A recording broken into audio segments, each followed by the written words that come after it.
반갑습니다. 오늘 이 시간에는 우리 사회 과학의 기술이 발전함에 따라서 사회공헌의 부분이 교육에 어떻게 연관이 되고 또 미치는 영향들은 어떠하는가에 대해서 살펴보는 시간을 갖도록 하겠습니다. 어, 이전에 이제 2021년도에 과학기술이 접목된 사회공헌이 필요하다라는 그런 컬럼이 기재된 부분이 있습니다. 코로나19를 맞이했던 우리 사회가 또 하나의 뉴머를 준비하고 있는데 이것은 새로운 정상 상태를 뜻하는 것으로서 새로운 이렇게 전염병이 앞으로 주기적으로 나타날 것임이 계속적으로 이렇게 일어날 것이다라고 예측을 하고 있습니다.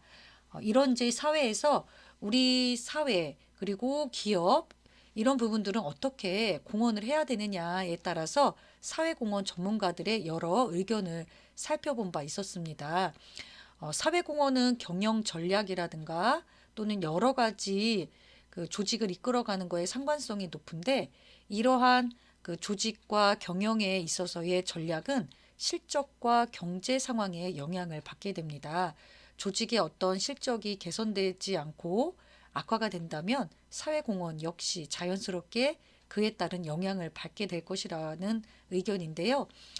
우리 사회에서 여러 가지 이제 사회공헌에 따른 그 예산이라든가 여러 가지 전략들이 적극적으로 이게 강구되어지는 시점에서 사회공헌의 효율성을 높일 수 있는 방법이 무엇일까라는 거에 대한 여러 가지 논란 속에서 뭐 사회봉사라든가 대면봉사 그리고 뭐 그에 따른 여러 가지 복지 서비스 이런 휴먼 서비스가 계속적으로 필요한데 그에 따라서 우리 사회가 이제는 대면과 비대면 그리고 직접적인 것과 좀 더 간접적이면서도 영향을 미칠 만한 그런 여러 가지 형태로 좋은 사회공헌이 지속되는 것이 필요하다라고 개진을 하면서 또 하나가 여러 가지 사람들의 인적 자원을 개발하는 측면에서 이제 공헌에 있어서 교육이라는 부분들이 적극적으로 또한 필요한 부분이다라고 설명을 하였고 그에 따라서 과학 또한 사회공헌 측면에서 교육적인 부분으로 활용될 수 있다라는 여러 가지 의견을 제시를 한 바 있습니다. 따라서 과학기술이 결합되어서 사회공헌에 이제 융합이 되는 부분이 있다면 여러 가지 이제 한계점을 갖고 있는 것들을 해소를 하면서 과거에 글로벌 사회공헌은 어떤 물리적으로 정해진 지역과 수혜자를 상정하고 진행을 했지만 이제 현대 사회는 과학기술, 온라인 소프트웨어가 활달하게 이제 개진이 되면서 어떤 공간적인 한계를 뛰어넘어서 더 많은 사람들에게 효과적으로 교육적인 혜택을 볼 수 있겠다라고 제시를 하였습니다. 따라서 통신 환경을 구축하고 디바이스 보급이라든가 디지털 문해력과 같은 것을 더욱더 개선을 하면서 교육적인 부분에 확대를 하고 그리고 다양한 상황에서 여러 가지 이제 교육적인 방법 그리고 교수 전략 이런 것들을 확산을 시키는 것이 필요함을 제시를 하였습니다. 그래서 다양한 사회적 효과의 측정을 고민을 해볼 때 많은 수가 교육에 참여하는 것도 그런 양적인 것도 또한 중요하지만 교육을 통한 그들의 진로 그리고 비전 그로 인한 역량 이 모든 것들이 다양하게 측정 지표로 진행이 되는 것이 필요하다라고 보고 있습니다. 더불어서 어떤 교육을 예를 든다면 유통 비용을 줄이는 만큼 교육의 비대면이라든가 그런 접근 방법들을 더욱더 보완하면서 상호성과 교육의 질을 높일 수 있는 방법으로 여러 가지 자원을 배분하고 활용하는 것이 좋겠다라는 부분입니다. 사회공헌의 콘텐츠로 그리고 사회공헌의 전달 경로로 과학기술이 더욱더 중요하게 접근이 되고 있습니다.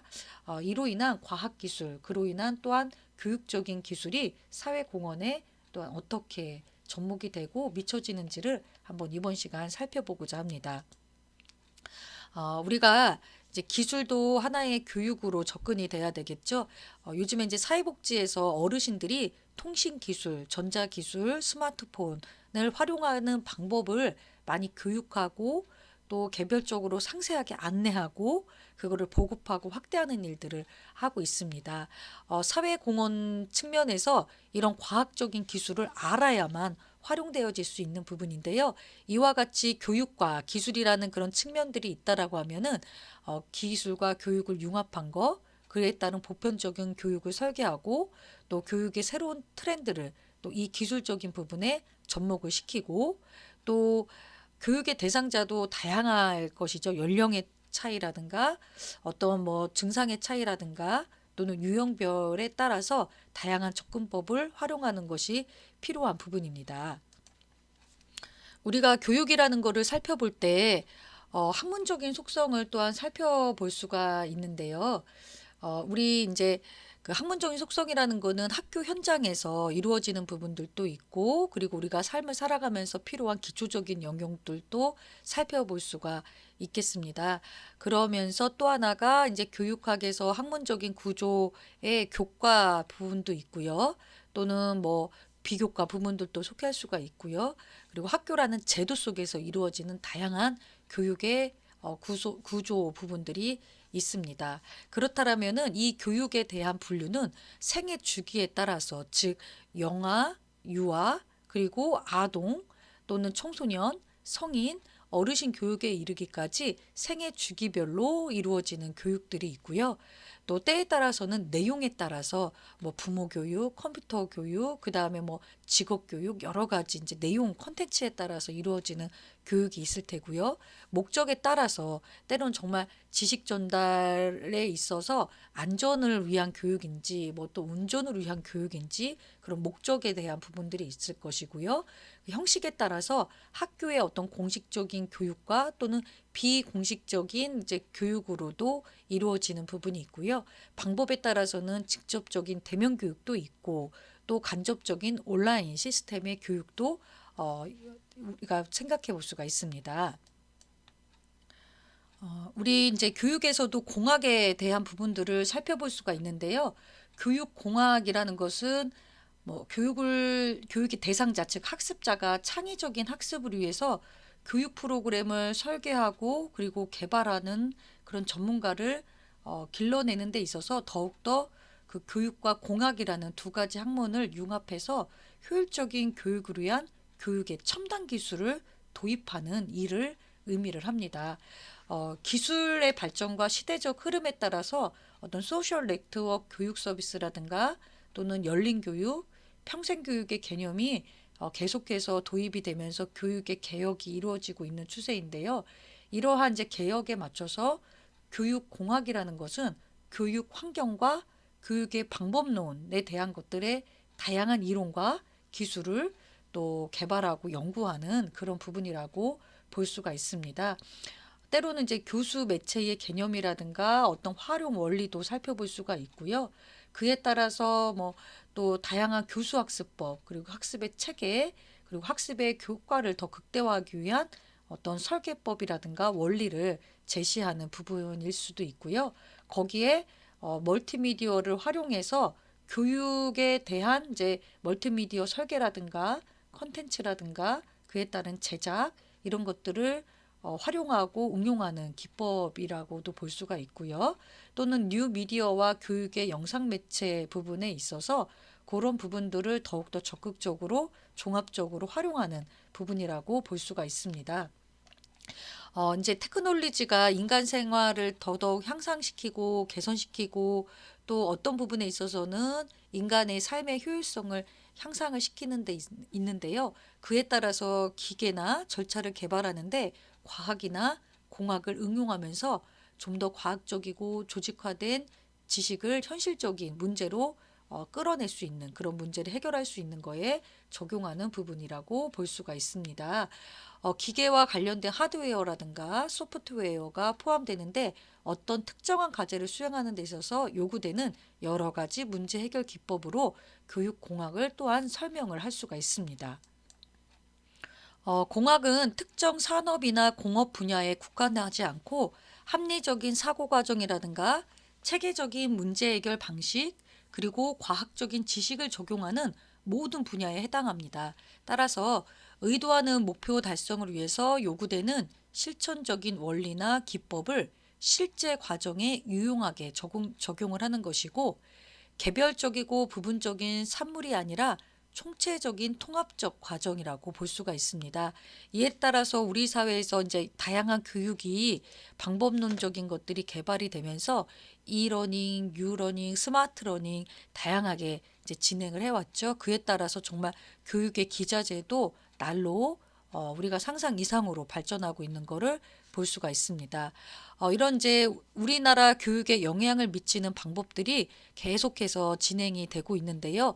과거 전통적인 그런 방법에서 더욱더 교육의 개혁과 혁신이 과학기술이 도입이 됨에 따라서 다양하게 변화되고 있는 추세입니다.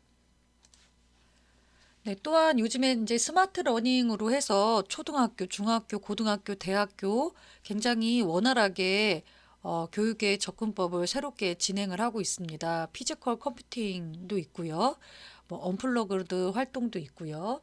이와 같은 스마트 러닝은 아무래도 스마트폰을 활용하는 학습, 즉 여러 가지 모바일 기계를 활용해서 그런 이제 기기를 활용하는 학습을 지칭하는 것이 그 의미가 있는데요. 뭐 다른 말로는 지능형 단말기라는 의미의 스마트폰과 같이 언제 어디서나 맥락적 상호작용적 학습이 가능한 스마트한, 즉 친선하고 발전적인 학습을 통해서 여러 가지 유비쿼터스 환경에서 가능한 유러닝을 떠올리게 하는 그러한 의미의 학습이 전달이 되고 있습니다.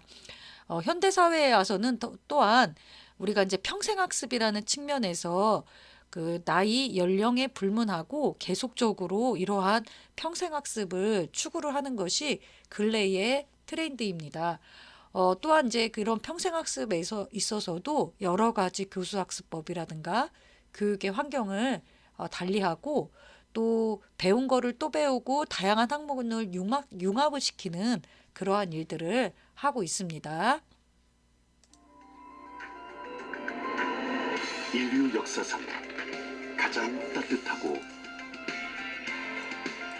위대한 도시 이야기가 시작됩니다. 21세기 도시의 뉴 패러다임, 평생 학습.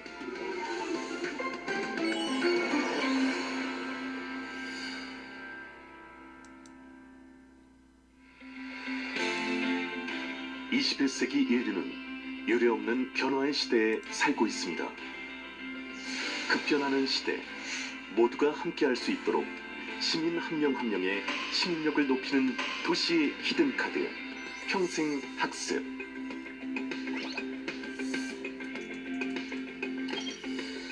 요즘은 학습하는 시대입니다. 모든 것이 변화하고 있는데 개인도 단순한 성장에 그치는 것이 아니라 사회 구성원으로서 개인의 성장이 사회 변화에 또 힘이 되어야 한다고 생각합니다. 이러할 때 학습 도시가 크게 우리 개인들에게 그리고 우리 사회에 영향을 줄 수 있다고 생각합니다. 태어날 때부터 죽을 때까지의 인생의 학습의 여정이라고 보는데, 한 세대도 소외받지 않도록 어른들이나 기성세대나 노인 어른들도 정말 건강한 삶을 유지할 수 있는 힘을 키우는 그런 기회를 시에서 제공하고 있다. 그렇기 때문에 너무나도 중요한 평생학습 도시의 역할은 도시 발전에 너무 중요한 역할을 하고 있다. 2004년 설립된 전국 평생학습도시 협의회는 평생교육법에 명시된 법적 협의체로 교육부 장관이 평생학습도시로 지정한 전국 177개 도시의 시장, 군수, 구청장과 75개의 교육지원청, 교육장이 모여 평생학습도시 간의 건전한 발전을 위해 상호 공유하고 협력함을 목적으로 운영되고 있습니다. 광명시가 평생학습 도시를 대한민국 최초로 선언했습니다. 도시 안에서 스스로 자기의 삶을 성장시켜 가기 위한 토대를 만드는 것이 굉장히 중요하다고 생각했고요. 모든 시민들이 언제 어디서나 누구나 참여할 수 있는 그런 학습 도시의 기반을 마련하는 것이 가장 중요하다고 판단했고요. 평생학습도시는 지역에서 출발해서 국가가 제도화한 정책 사업으로 2001년부터 시작해서 2020년까지 177개 지방자치단체가 선정되었습니다. 2019년 평생학습 참여율은 43.4%인데요.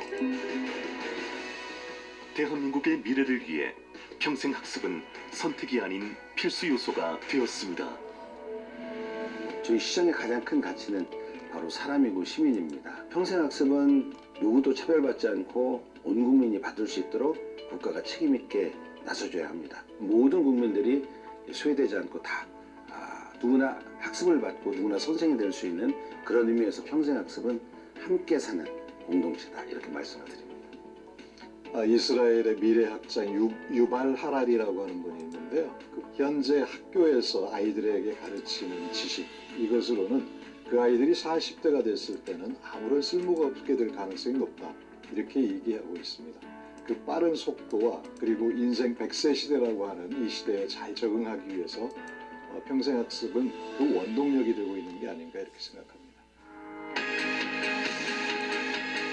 평생학습으로 새로운 희망과 행복을 찾은 사람들.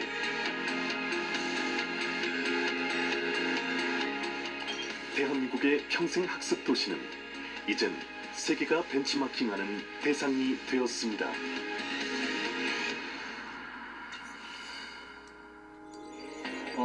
국제적으로 학습도시 운동이 많이 벌어지고 있습니다. 국제적으로 한국은 아주 평생학습 체계를 잘 갖춘 나라로 이렇게 되어 있습니다. 다양한 것을 주민들이 배워서 자기가 주인 노릇하고 또 문화적인 자기 생활을 잘 주도적으로 이끌어갈 수 있고 국가가 발전하고 사회가 보다 수준 높은 그야말로 선진국이 되는 것이죠. 그래서 한마디로 얘기하면 평생학습 도시 운동이야말로 선진국으로 가기 위한 길이다, 이렇게 봅니다. 한 명 한 명의 시민력을 높이고 도시 미래의 핵심 역량을 높이는 힘, 평생학습. 전국 평생학습 도시 협의회가 위대한 도시, 위대한 대한민국의 미래를 만들어갑니다. 네, 또한 이제 게이미피케이션이라고 해서 이러한 이제 교육에 대한 부분들이 이제 게임이 아니라 어플리케이션을 통하여서 그 참여를 높이기 위해서 게임 플레이 기법을 적용하는 부분들이 있는데요.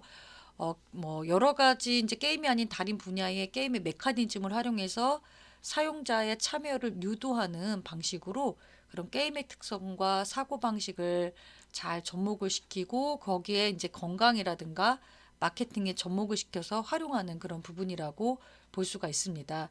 이런 부분은 이제 게임의 특성을 일상생활에 접목시켜서 동기를 부여하고 증강시키는 것이 또 하나의 목표라고 볼 수가 있는데요.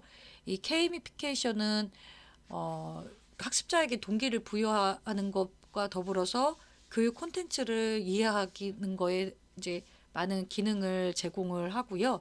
그 게임화 요소는 이제 교육의 콘텐츠와의 상호작용을 통해서 사용자가 학습에 집중할 수 있도록 하는 부분이라고 볼 수가 있겠습니다. 그래서 게이미피케이션에서는 이제 몰입이 되게 중요한 부분인데요.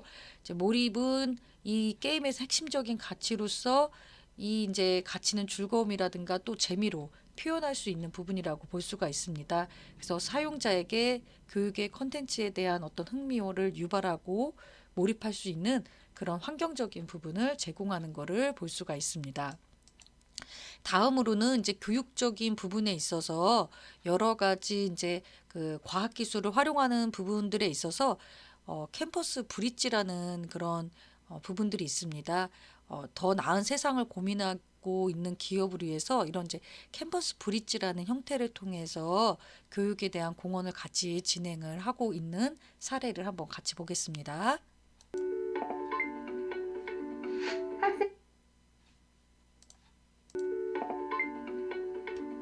학생과 기업을 잇는 다리, 교육 후원 플랫폼 캠퍼스 브릿지.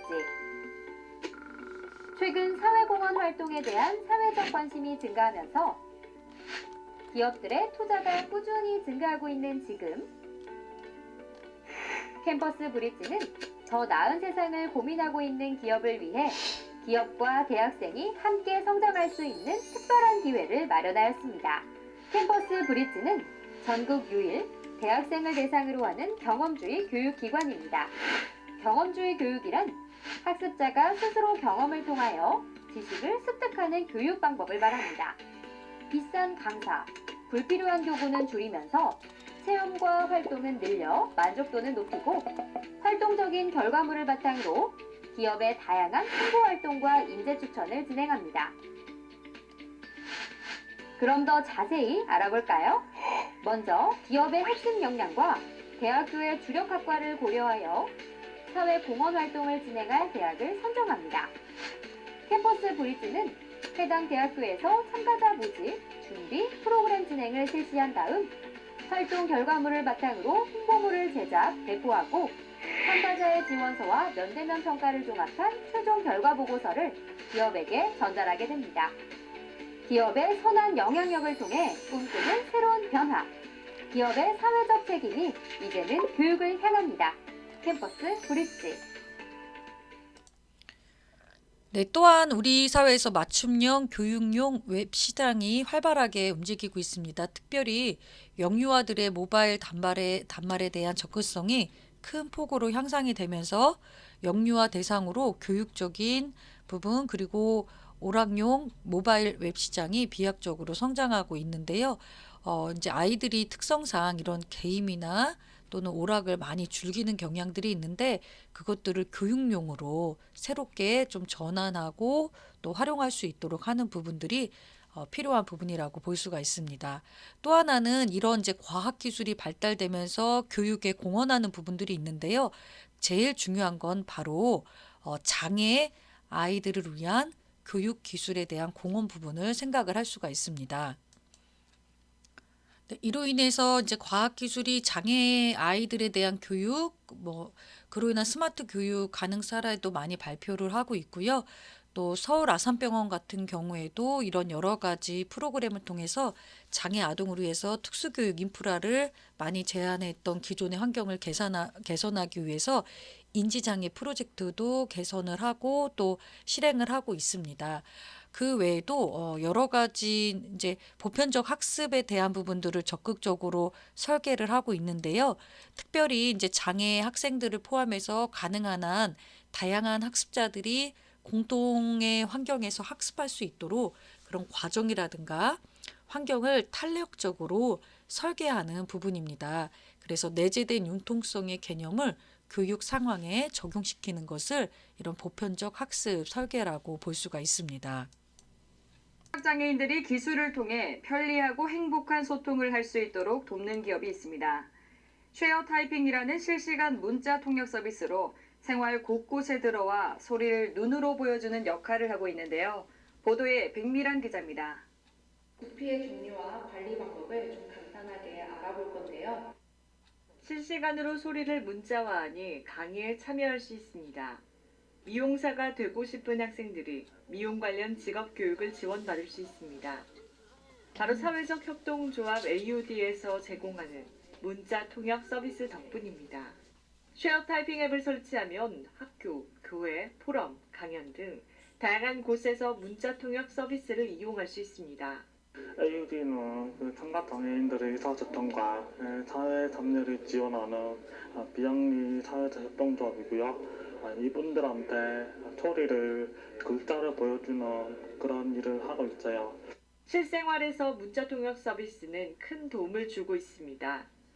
학생이 현장에서 그 서비스를 통해서 수업을 받고 그리고 저희 문자통역 서비스를 통해서 점수가 향상되었다는 이야기를 들었거든요. 그걸 보면서 이게 현장에서 실제로 사용되는 것이 되게 이 학생에게는 굉장한 도움이 되고 있구나. 국내 청각 장애인 수 34만 명. 교육을 지원받고 싶어도 어떻게 교육을 받을 수 있을지 막막한 분들이 많은 날, 사회적 협동조합 AUD를 통해 교육 참여가 가능해졌습니다. 더 나아가 문화예술 분야에도 배리어 프리, 장애 없이 공연장에 참여할 수 있도록 사회적 협동조합 AUD는 연구하고 있습니다. AUD가 슬로건이 모두가 행복한 소통이에요. 그거 장애가 있든 없든 의사소통하는 데 어려움 없지, 사회생활하는 데 어려움 없지, 모두가 행복해질 수 있는 그런 사회를 만들고 싶어요. 정부와 사회의 따뜻한 관심과 지원을 통해 공간에 상관없이 어떤 제약 없이 문자 통역 서비스가 보편적으로 사용될 수 있길 바랍니다.